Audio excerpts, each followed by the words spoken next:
I have seen the Lord, I have seen the Lord. and He is a Redeemer. I have seen the Lord. He is my loving Father. He is a deliverer. Hi, my name is Brian Argo, and this is my wife, Karen. And we have seen the Lord, and He is our healer. Back in August of 2021, I got COVID, but I didn't just get COVID like everybody else. I got the worst of the worst. I drew the smallest stick. So much so that my stay in the hospital was over 90 days. I was put in a coma. I was on a ventilator for 45 days, and then also paralyzed. I was given 1% chance to live. And what you see today is only because of God's amazing miracle that He granted me. So I was away. I was out of town in St. Louis, and Brian called me and said, I am passing out when I'm walking down the hallway. He went to urgent care, and they could not keep his oxygen up. It was just his blood pressure and oxygen, no matter what they tried. And I got home to an empty house. I didn't know where my kids were. I didn't know if Brian was still at urgent care or in a hospital. He wasn't answering his phone. And the next morning, I got a call from the urgent care that said we found a bed for him. So my daughter and I flew over to that urgent care, and we got there just in time for us to see them wheeling Brian from the building to the ambulance. And that's the last time we saw him for weeks. And immediately, this community went into action, and I was never alone. There was a team of people. This church was incredible. There's so many things that they did. I would talk to the doctors, and I couldn't remember what they would say. They would be there with making notes. Every time the phone rang, I would be too afraid to answer it because I thought they were calling me to tell me he was dead, and they would answer the phone for me. There were meals brought every day, and there were so many people in my home that they stopped bringing meals for just my daughters and me. They started bringing meals for 20 people because that's how many people were there. And they would stay the night, they would be there in the morning. It was literally an army of the family of God showing up for us in every way. They called it a sedation vacation. They would bring him out, and he had a ventilator in his mouth, so he was not able to speak to us. But there was one time where they were asking the girls, my daughters, I have two daughters, they were asking us to basically say goodbye to Brian. And at that time, they couldn't go in his room without the whole hazmat suit on. They told me, I'm going to call you back in about 5 minutes. I'm going to go in there. I'm going to put an iPad in there, and you and the girls can say goodbye to him. It was total end of life talk. We saw him, and all we could see was the side of his face. And he was just laying there completely still. He looked like he was already dead. I was like, there is no way I'm saying goodbye to him. There is no way I finally get to talk to him. I'm not saying goodbye. So I said, Brian Argo, do not die. You keep fighting. You're gonna live. You're gonna come back. You have to come back. And I said to the nurse, Stephen, do you think he's hearing us? And he said, he hears you because he has tears running down his face. So he couldn't talk, he couldn't breathe on his own.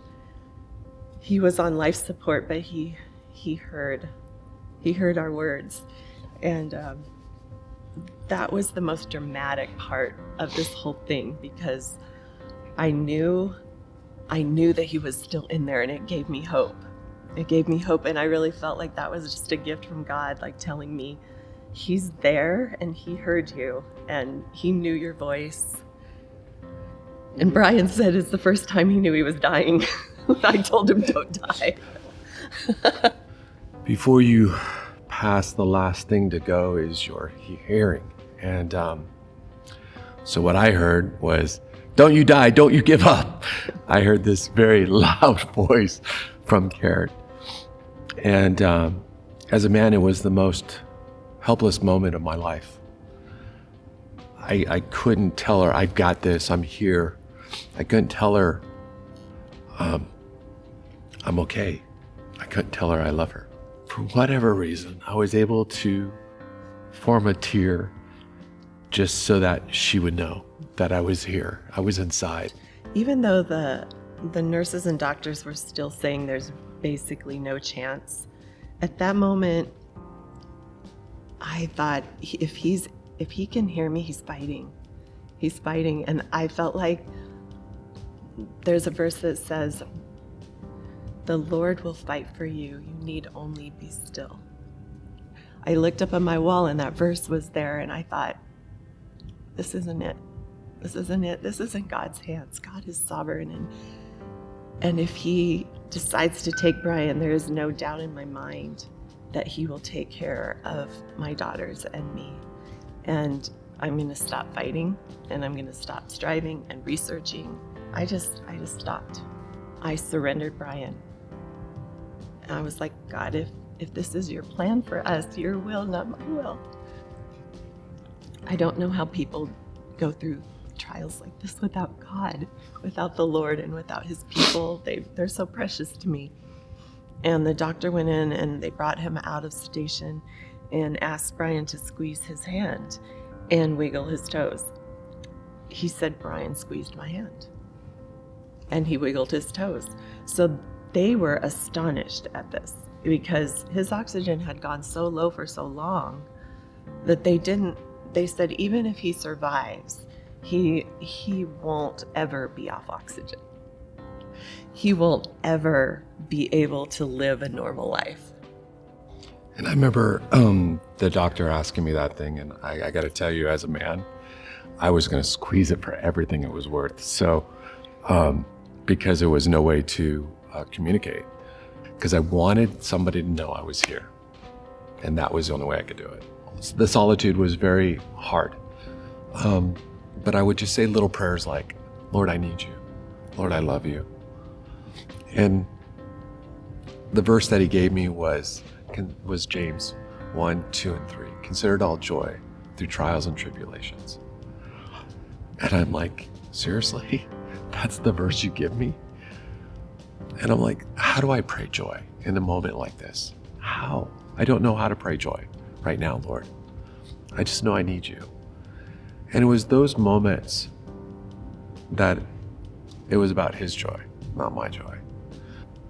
All the PT, learning how to swallow, learning how to walk for the first time, getting out of a bed, that took almost 60 days.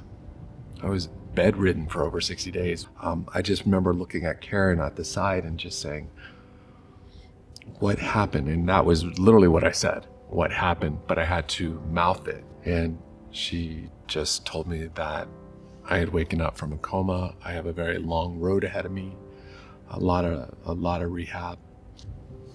God has been our friend through all of this. It is a lonely road, because even when Brian got out of the hospital, it wasn't the end of this story. We're still living it.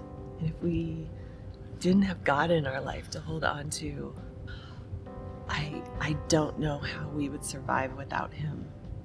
Because I feel like we're just standing like this solid rock. We're standing on that rock, and everything is just swirling around us. And we have a friend in Jesus. And that's the thing that we hold on to. And I always say my hope is in the Lord, because it can be nowhere else. And I'm just so grateful for him, but I'm so grateful for how he shows up in his people through the family of God. There were 2 times where people prayed for Brian all night long, voluntarily. Antioch body came to the hospital, stand outside of my room, and I have a wonderful picture of the body there. Other individuals walked around the building and just prayed. When everybody came in and just told me that I shouldn't be here, not one person medically said I should be alive, but not God's people. They said, not on my watch. It was the power of prayer, and it was having faith. And as Karen said, it was, my hope is in the Lord always. Those are the things I can tell you 100%. And then I saw his hand swipe over her head, and that's when I realized, I was like, oh my goodness. I was like, this is like the Lord. I was like, this is God, and he's like healing our baby. I was like, he's healing her. And then after he did that, he ended up holding her up and looking her in the face and saying, you are perfect and you are made in my image. And then I ended up just waking up in shock. I was like, I just had a dream from God, and he healed our baby, and I knew she was healed. Like I had no doubt.